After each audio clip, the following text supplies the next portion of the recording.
Welcome back to week 6 of the Veggie Garden walkthrough. First stop, we are going to check out our baby chicks. We do have 6 baby chicks. They are 4 weeks old now. We just started putting them out here every so often throughout the day. 1, 2, 3, 4, 5. We're missing one. Escapee. Back here hiding. And apparently Lemon Curd really wants to be on camera.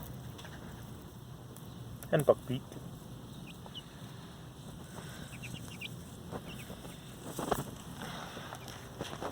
So we got our chicken coop and run from our local Big R store. Big R store. It was like $3.30, $3.50. I'm not all that happy with it. We do have plans of expanding the run because I don't feel like once they get full grown, it will be enough room. But for now, it'll work, and it at least gives us the peace of mind that they do have someplace to be here in a week or two when we put them out here for good. Alright, so starting over on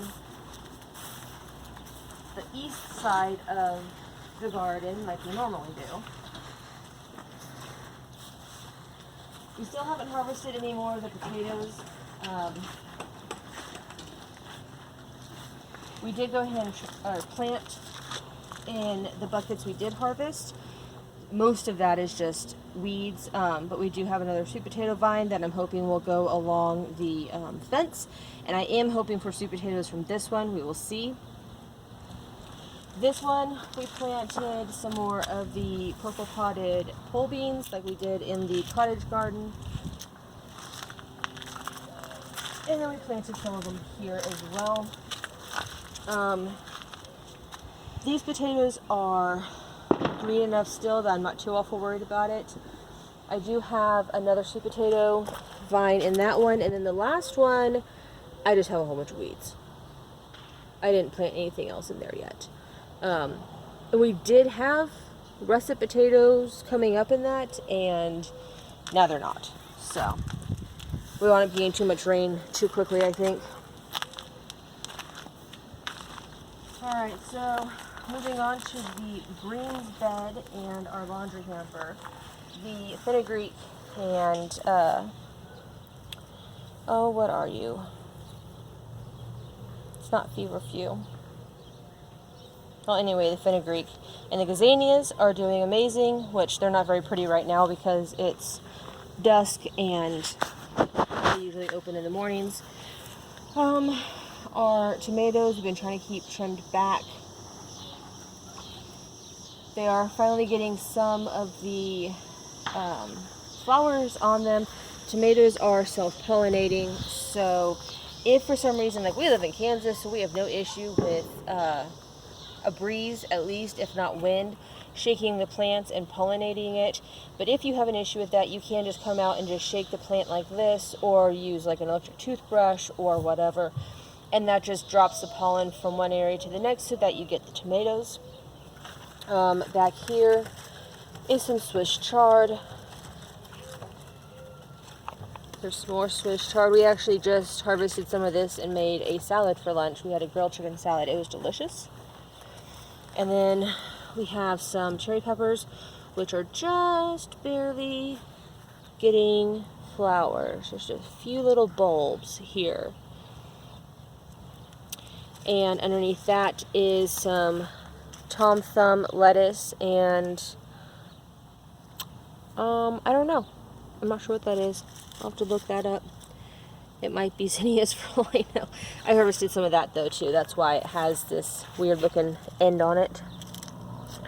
And then this bed we have at the very end some more Swiss chard. I really like Swiss chard. I think the kids and Chris enjoyed it in our salad. It just has to be mixed in with something besides just plain Swiss chard. And then we got everything else out of the greenhouse, all the seedlings, and so that's what's left in here.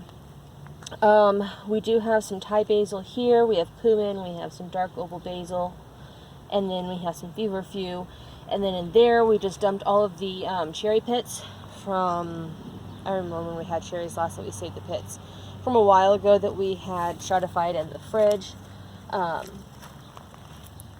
And we went ahead and just threw all those in there. We have some butter lettuce coming through the bed here. That's what this is. And I just went in and cut it like right in there, which is why this one and that one look kind of weird. And then more Swiss chard, some more butter lettuce back in the corner. And then our one lone cauliflower is looking pretty good. I haven't noticed anything going on with it. I haven't noticed any kind of eggs on it. So maybe we'll actually get cauliflower. It's supposed to be the purple cauliflower, I think. So I don't know. We will see. The Swiss chard, I think, is just absolutely gorgeous. It's the tricolored or the multicolored one. And so you never know what color the stalks are going to be, which is always kind of fun. When we made our salad, I just took it off the stem because the stem does get a little woody, especially on the bigger pieces. And then we went ahead and threw some like random tomatoes that we found that I didn't realize we had in the greenhouse still. Another sweet potato vine. Once again, that one, we might get potatoes, but it's more just for the greenery. Ouch. We got kids screaming. This one is just barely putting on tomatoes. So now's the time that we have to start looking for hornworms, which is the caterpillars that attack tomatoes. You can see them in black light better than anything because they really do mix, they blend in really well. And then come to find out, I couldn't figure out what this was. It said it was a pepper. It is not a pepper. It is an eggplant. So that's what this is. I still don't know what this is, but it's pretty, and as long as we don't eat it, I'm sure it will be fine. And then we have a couple of an Amish paste tomato, and then a couple more different peppers here. And then in this open area here, I did plant some more cilantro. I'm bound and determined to get cilantro this year without having to buy it from a greenhouse. I'm determined. Alright, so then we did put a little bit of basil, little bitty basil here. Like I said, we're getting stuff out of the greenhouse. Flowers. It is July 2nd, so the people are out around us shooting off fireworks in the air that you're supposed to do at night, and it's still break daytime, so we're not getting shot at. And then bell pepper. I'm not seeing any flowers on that one yet, but it is soon to come, I am sure. Our elderberry is just going crazy. We should start making berries here pretty soon. I just keep seeing all these flowers, and I just keep expecting to come out and see a whole bunch of berries all of a sudden, and it seems to be taking forever. But I was not expecting this many berries or this many flowers even this year. I really wasn't, compared to what we had last year. It's just kind of like exploded, so I'm really excited to try to take some of like these off and try to propagate these as well. We did come out and fertilize as well as put some eggshells down. So that's what this all is. We have a couple cabbages. This is broccoli, I believe. Yeah, this is broccoli. It hasn't done anything yet, but the leaves on all of these are getting massive. So we have 3 cabbages here, and then we have 1 broccoli. I was tempted to try to do more cabbage this year, but until I have the time to really go into the best method, like I don't necessarily think that raised beds, because of how long it takes, is necessarily the best method for us, because we do grow so much in raised beds, and we have the cottage garden. So next year I might just put everything over there, or I might build a raised bed over there. I'm not sure. Alright, so we pulled out all of these. This is actually all moonflower that we've lived here for 2 years. We've never had moonflower, and all of a sudden it's just going rampant. As long as it doesn't bother anything, I don't really care. It's when it starts to attack things that I'm going to have to pull it. But we pulled all the peas. Some of them we were still able to eat. The rest of them we're going to use for seed. I left one little pea plant because it was still kind of happy. And then my loofah which just like the one in the cottage garden, I need to come out and trim the leaves on that one as well. But that is for a later date. We have our blueberry that we have trellised up, and it's going okay. It's kind of slow, but it's going.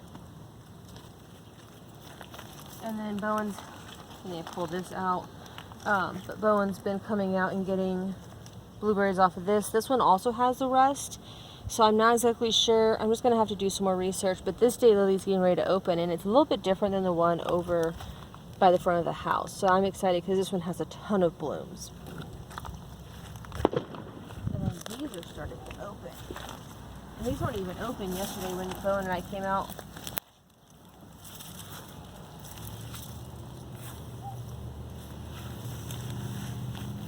And then this side is going to be completely bare. We did go ahead and replant peas, Bowen and I did. I was going to do pole beans, and then I realized that I had other places I could do pole beans. And so instead we went ahead and planted more peas, so I can get more in the freezer. And this area really needs weeded. So this is one of the marshmallow plants. It is very happy over here. The leaves, I've never actually grown marshmallow. It is very, very soft. It's almost as soft as lamb's ear. And then we do have, I need to come over and do some pruning on this as well. But we do have quite a few flowers in this one. This is one of them that I actually grew. Oh, look at that. We got a pepper. That's actually one of them I grew last year. And I dug a whole bunch of them up, and I put them in these pots I got from Dollar Tree. And I kept them downstairs, and I had every single one of them still until like 2 weeks before it was time to actually bring them out, and then all of them died. I have a gazania over here as well that's getting ready to bloom here pretty soon, and then this is all cat grass. I'm not necessarily all that impressed with the cat grass, but it's not anything bad. It's just, I don't know, something fun to plant and grow. Our zucchini, we have one back there. We have one there. I did cut this one way back as well, and I actually need to cut it back again. There were just a couple of squash bugs on one of my plants, and so I'm trying to nip it in the butt. Another reason why prune so heavily is because there's no leaves, and it's not as easy for them to lay eggs. So the cat grass is pretty much the only thing that actually survived in this one. We might plant maybe some flowers for the fall, I'm not sure. And then this zucchini, the leaves are bigger than anything, but this one should have, it has this one, but I'm not sure if it's actually going to produce anything. Ouch. There's this one here. There's one back there. There's one here. So they're getting there. It just seems like it's taking forever for anything to grow. But so this was in our last video. We do have now this one open as well on this plant.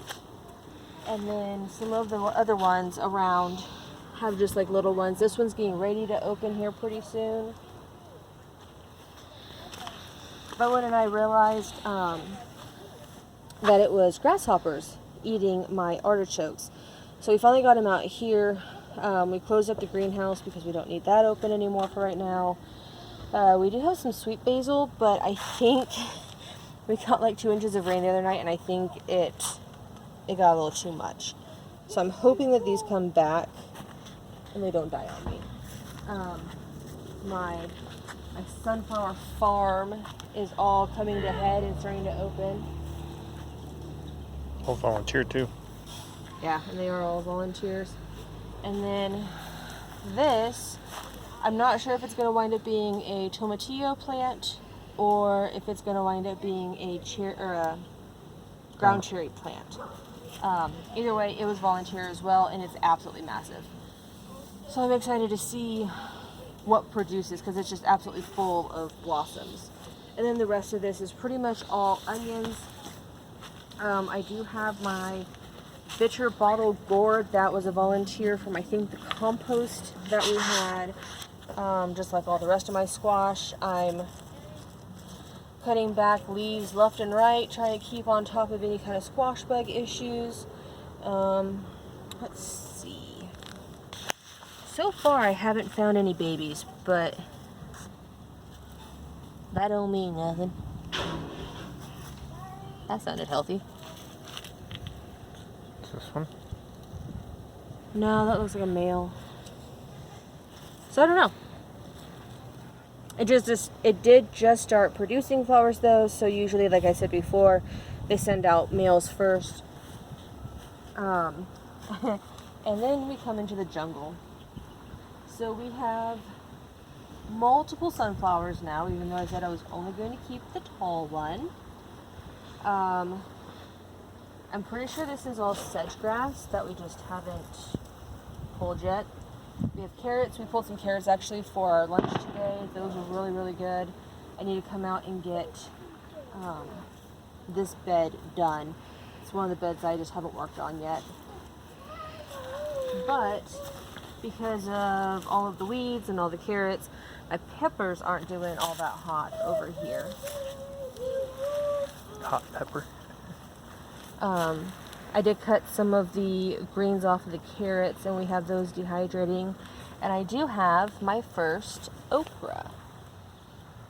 But I only have one okra plant, so I did plant a couple more because I had more over here, and because of the sunflower getting so large, and also because of the potatoes getting so large, and I wasn't planning on having potatoes over here, they all died, except for that one.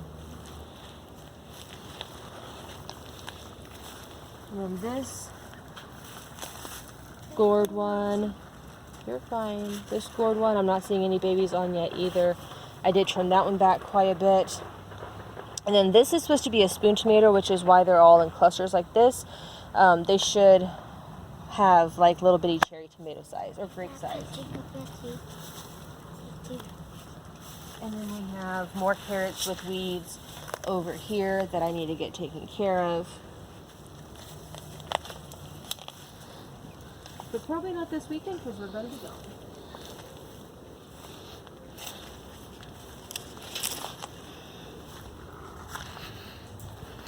And then our cucumber plants. So we had a whole bunch of volunteer sunflowers. I've had to pull some of them out. I've left these to hopefully add some shade to this area eventually. Although we went from having 80s to right at hundreds to now backing down to the 80s and rain. I can't say I'm all that sad about that. There's the firecrackers again. So this plant, all of these plants actually, are just absolutely covered in flowers. And I really think it's because this year I'm trying to stay on top of trimming the leaves back. Like I said in, thank you. Like I said in my cottage garden video, Fawn almost biffed it. Don't mess with that. Cucumber, squash, watermelon, they put out way more leaves than they actually need. So I'm cutting them back so that each of them only have at most 2 or 3 usually. I have them come out here for a couple of days. And a lot of these are male flowers, but you can see down in there, there's just a whole bunch. This one's absolutely covered in cucumbers over there.